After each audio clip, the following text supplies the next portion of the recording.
60 कोटीला त्यांच्या घशात घालताना आपण गरिबाची काळजी घेताय का धनगरांची काळजी घेताय? हा माझा पहिला प्रश्न आहे.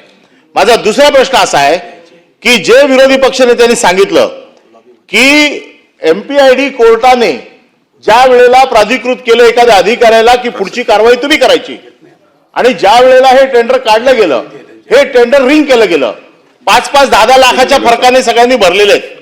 ह्या ज्या वेळेला कार्टेल आणि रिंग होते त्यावेळेला त्या अधिकाऱ्याची जबाबदारी असते की जे काही निकष आहेत ते तपासून घेतले पाहिजेत. निकष काय की 3 वर्षाचा ITR त्याच्याकडे असला पाहिजे. 3 वर्षाची त्याची पूर्ण नाही असं नाही झालं चोरी पकडली गेली म्हणून. ही जर चोरी पकडली गेली नसती तर गेला चला. हे गरिबांच्या पैशासाठी लढतात ना, हे गरिबांच्या पैशासाठी लढतात ना. अरे गरिबांच्या पैशासाठी लढतात ना. गरिबांच्या पैशाचा तोंडचा घास काढून कोणाच्या तरी दुसऱ्याच्या गळ्यात घालायचं काय? हा विषय नाही आहे. विषय असा आहे की ज्याने ही चुकी केली, ज्याने ITR न तपासता या टेंडरमध्ये भाग घ्यायला परवानगी दिली, जे टेंडर त्यांनी अलाउड केलं त्याच्यावरती आपण कारवाई केली का? नंबर 1 चा प्रश्न आहे. दुसरा प्रश्न असा आहे की रिंग झाली आहे हे तर स्पष्ट आहे. 2 नंबर 3 नंबर 5-5 लाखाने करतायत. ज्यांचा गेल्या इलेक्शनच्या पूर्ण डिटेलमध्ये ज्यांची तो तर ED इन्कम टॅक्स यांचा विषय आहे ते तर काय करणार नाहीयेत. इकडचा कोड असला असता तर आज संध्याकाळपर्यंत नोटीस आली असती 50 खाली की ताबडतोब या म्हणून. आमचं म्हणणं असं आहे की ज्यांच्या बॅलन्स शीटला पैसे नाहीत, ज्यांच्या उत्पन्नाचा दाखला इथे विरोधी पक्ष नेत्यांनी दिलेला आहे, यांची पार्श्वभूमी न तपासता तुम्ही अशा पद्धतीची रिंग निकष पूर्ण न करता अलाउड करता, याचा अर्थ तो भ्रष्टाचार आहे. तुम्ही रद्द केलं म्हणजे याचा अर्थ सुटले नाहीये. एखादी चोरी झाली, पकडली गेली, माल परत गेला म्हणून गुन्हा रद्द होत नाही. गुन्हा राहतो, त्याला सजा होते आणि ती सजा करण्यासाठी तुमचा कन्सर्न काय? गरिबाचे पैसे मिळाले पाहिजेत ना. मग तुम्ही सभागृहात आज सांगा की 167 कोटी मूल्यभावाने म्हणजे बाजार भावाने त्याचं व्हॅल्युएशन आलंय.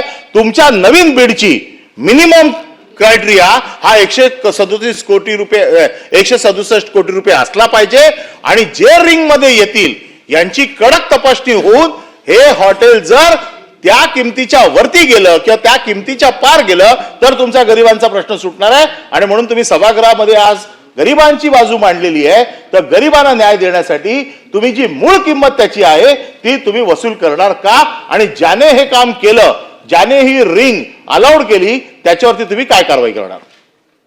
मंत्री महोदय.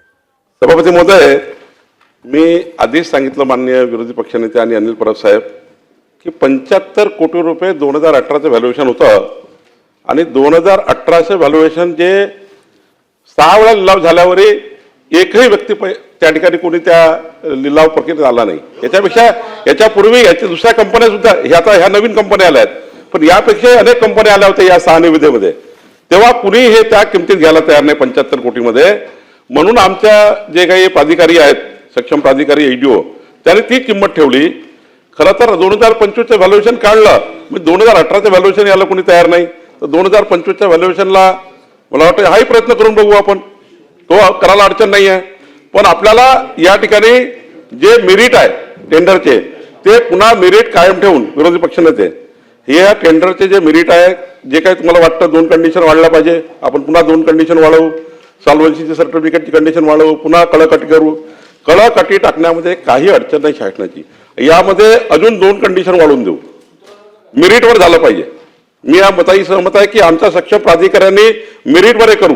फक्त या ठिकाणी मला डाऊट एवढाच आहे सभागृहासमोर सांगण्याकरता, 75 कोटीमध्ये 6 वेळा काढलं तेव्हा ही कंपनी सिद्धांत वगैरे कोणी नव्हती.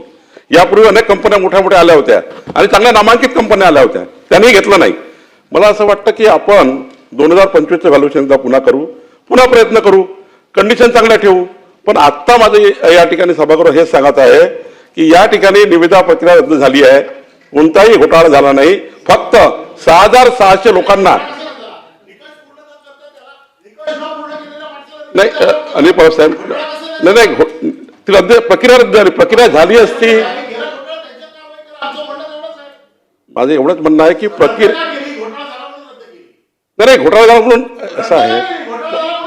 जी कंपन्या आल्या त्यांनी जे 25% पैसे ते भरले नाही. मंत्री महोदयांना पूर्ण करू द्या. परब साहेब, बोलायची परत संधी देतो. मी- मंत्री महोदयांना पूर्ण करू द्या. त्यांनी रद्द का झाली निविदा सभापती महोदय की 25% जे तातडीनं पैसे भरायला पाहिजे निविदा धारकांनी ते भरले नाही म्हणून रद्द झाली. यांनी नाही भरले. सिद्धांतवाल्यांना तातडीनं पैसे भरायचे होते, त्यांनी भरले नाही म्हणून तोही गेला. सभापती महोदय, माननीय विरोधी पक्षनेते आणि अनिल परब साहेबांच्या म्हणण्याप्रमाणे 2025 पुन्हा व्हॅल्युएशन एकदा करू. MPID कोर्टासमोर पुन्हा जाऊ की साहेब हे व्हॅल्युएशन आलाय म्हणजे कोर्टात सांगू, आमचे सक्षम प्राधिकारी जातील आणि पुन्हा मेरिटवर निविदा काढू. आणि 6,600 जे गुंतवणूकदार या ठिकाणी आहे त्यांची काळजी सरकारला आहे.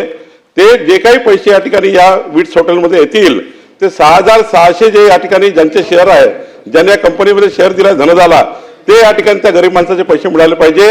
याकरता शासन पूर्ण प्रयत्न करेल एवढंच या ठिकाणी सांगतो.